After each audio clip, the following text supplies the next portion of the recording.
त्यांची आपण आतुरतेने वाट पाहत होतो. आमचे नेते आणि पुण्याचे खासदार मार्गदर्शक मुद्द्यांना बोल ऍक्च्युली अतिशय व्यस्त दौरा असताना त्या मॅरेथॉनला आपल्या आदरणीय अण्णांनी वेळ दिला. रात्री मला 12 वाजता फोन केला.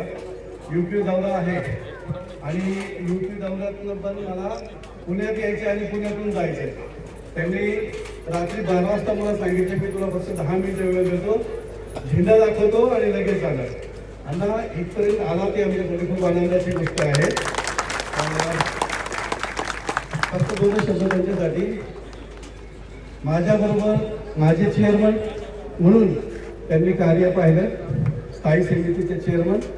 त्याच्यानंतर माझ्याच कार्यकाळामध्ये महापौर म्हणून त्यांनी कार्य पाहिलं माझ्याच काळात, आणि माझ्याच काळामध्ये खासदार म्हणून आणि मंत्री म्हणून आले. तर तत्परता, अभ्यास आणि मेहनत या 3 गोष्टी ह्या माणसाकडनं आम्ही सगळेजण कार्यकर्ते शिकतो.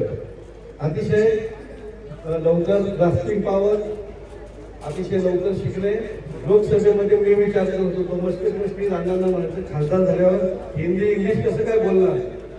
अण्णांनी ते अतिशय सुंदर पद्धतीने हाताळलं. आणि आज आदरणीय मोदी साहेब असतील आणि आदरणीय शहा साहेब असतील, अतिशय शहा साहेबांचे निकटवर्ती म्हणून आदरणीय मुरली अण्णांना पाहिलं जातं.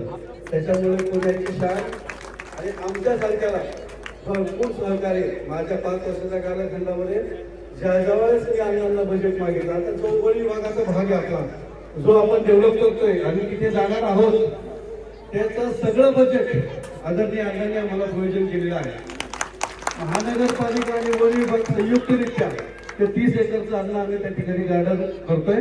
त्याच्यासाठी आपण 4 कोटी रुपये आम्हाला माझ्या 5 वर्षाच्या काळात वर्षामध्ये दिलेले आहे. त्याच्यामध्ये आपलं कंपाऊंड, आपलं वॉल आणि बाकीचं काम करतोय. आजचा मॅरेथॉनचा जो पर्पज आहे तो आरोग्य, पर्यावरण आणि आमचं आणि तुमची आणि आमच्या नेत्याची ओळख हा सगळा एकत्रित कार्यक्रम आहे.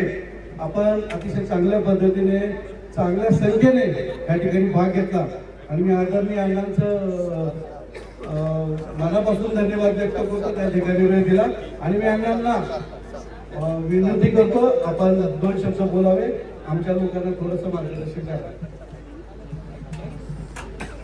थोडक्यातच शुभेच्छा देणाऱ्यांनी विचारलं वेळ कितीची दिली होती, कारण म्हणतील यांची भाषणं तर नेहमीच ऐकतो, पण आज ज्या उद्देशासाठी तुम्ही एकत्र आला त्यासाठी तुमचं सगळ्यांचंच मनापासून अभिनंदन करतो, कौतुक करतो. माझे मित्र, माझे सहकारी बॉबीदादा टिंगरे, विशालजी टिंगरे, दोघांच्या माध्यमातून आज हा काही उपक्रम जो आपण करतोय ग्रीन धानोरी मॅरेथॉन 2025, त्यासाठी मी पहिल्यांदा मनापासून शुभेच्छा व्यक्त करतो. अनेक स्वयंसेवी संस्था सुद्धा याच्यासोबत जोडलेल्या आहेत. त्याही सगळ्या संस्थांचं मी मनापासून त्यांनाही धन्यवाद देतो. आणि आपल्या पुण्याला खरं तर आपण पाहिलं की कमी दिवसामध्ये खूप मोठ्या प्रमाणात आपलं शहर वाढलं, नागरिकीकरण वाढलं, लोकसंख्या वाढली आणि स्वाभाविकपणे काही गोष्टी ह्या यामुळेच आपल्याला ज्या काही समस्यांना सामोरं जावं लागतंय.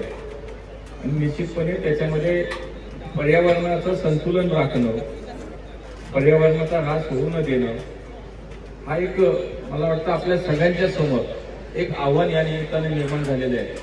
आणि आजच्या या अशा उपक्रमातून निश्चितपणे त्याच्यामध्ये जनजागृती होतीये. त्याच्यामध्ये आपण इतक्या मोठ्या संख्येनं नागरिक या ठिकाणी सहभागी झालाय. म्हणजे मी पाहिलं की छोट्या 8-10 वर्षाच्या मुलांपासून अगदी 60-70 वर्षाच्या ज्येष्ठ नागरिकांपर्यंत सुद्धा आमच्या सगळ्या महिला आणि पुरुष आपण सगळे युवक मोठ्या संख्येने सहभागी झालाय.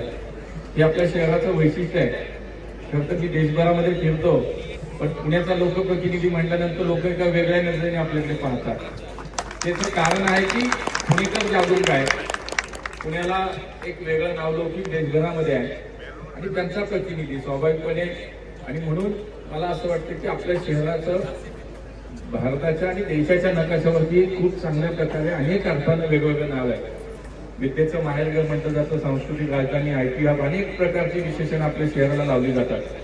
त्याचप्रमाणे क्रीडा नगरी म्हणून सुद्धा निश्चितपणे आपल्या शहराची एक जागतिक स्तरावरती ओळख आहे. आणि अशाच या उपक्रमातनं निश्चितपणे पर्यावरणाचा एक संदेश आपण सगळेजण देत आहे. शेवटी स्वस्त आणि सुदृढ आरोग्य राहावं यासाठीचा एक संदेश या निमित्तानं आपण या सगळ्या याच्यामध्ये देत आहे. आणि म्हणून अनेक उद्देश साध्य होत आहेत. निश्चितपणे हा एक चांगला उपक्रम आहे, चांगला आपण सगळ्यांनी घेतलेला इनिशिएटिव्ह आहे. मी मनापासून आपल्याला शुभेच्छा देईन. आणि धानोरी म्हणून किंवा या सगळ्या भागामध्ये गेले अनेक वर्ष आमची सगळी मंडळी काम करतात भारतीय जनता पार्टी म्हणून. बॉबी दादाला तर आज तिसऱ्यांदा 3 वेळा आपण महानगरपालिकेमध्ये काम करण्याची संधी दिली आहे. आणि म्हणून एक जागरूक लोकप्रतिनिधी म्हणून सुद्धा त्यांची एक प्रतिमा आमच्या पक्षामध्ये आहे. आज नागरिकांच्या समस्या अडचणी नेमक्या काय समाजाची गरज आहे, आवश्यकता काय, त्या पद्धतीनं अत्यंत चांगल्या प्रकारचं कामाचं नियोजन करणारा कार्यकर्ता एक लोकप्रतिनिधी म्हणून आम्ही त्यांच्याकडे पाहतो. त्यामुळे त्यांनी इतका चांगला उपक्रम घेतला. मी त्यांचं निसर्गाचं खूप अभिनंदन करतो. आपल्या सगळ्यांना खूप धन्यवाद देतो, शुभेच्छा देतो. जय हिंद, जय महाराष्ट्र.